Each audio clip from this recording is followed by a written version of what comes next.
La première question est celle-ci. Dans un couple chrétien, à quel moment dans la nuit les deux peuvent aller à l'acte sexuel? Avant ou après la prière? À tout moment. Devant Dieu, vous êtes la même personne. D'accord.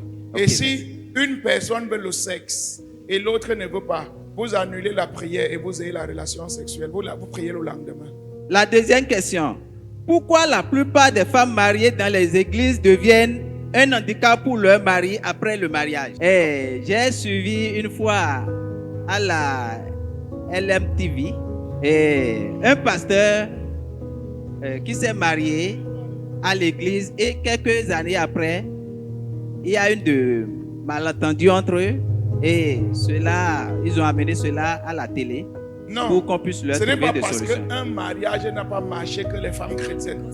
La bénédiction d'un homme, c'est d'épouser une femme qui aime Dieu. Okay. C'est une grande bénédiction d'épouser une femme qui craint, qui aime Dieu.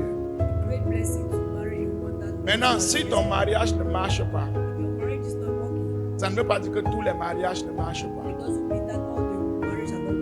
Moi, ma femme est une bénédiction pour ma vie. Mais si ton mariage ne marche pas, il faut suivre les enseignements. Tu vas guérir ton mariage. La troisième question est celle-ci. Est-ce qu'il est possible qu'un couple chrétien marié légalement se divorce après une malcompréhension entre les deux? Non. Le mariage, ce n'est pas seulement pour faire les enfants, pour faire l'amour, ou bien pour acheter les fleurs. Le mariage, c'est pour ta propre délivrance. Quand il y a discorde, c'est parce que je ne connais, ma transformation n'est pas encore totale. Ta transformation n'est pas totale. Et c'est notre chair ou bien nos mauvais caractères qui font qu'on ait les problèmes. Maintenant, pour que tu grandisses spirituellement, il faut que tu changes. Et le mariage va t'aider à changer. Pas à te séparer. Vous me suivez? Quand on se marie, ce n'est pas pour divorcer. C'est pour ça que tu as le choix de choisir l'homme que tu vas épouser. Tu as le droit de choisir la femme. Mais une fois que tu l'as choisi, tu vas rester avec lui jusqu'à la fin, sauf si tu es en danger de mort. C'est sauf si ta vie est en danger. Si ta vie n'est pas en danger, quel que soit le problème ou le défaut, tu pries jusqu'à ce que vous changez ensemble. C'est pour ça qu'il faut bien regarder avant d'épouser. Parce qu'en tant que chrétien, marié, c'est marié.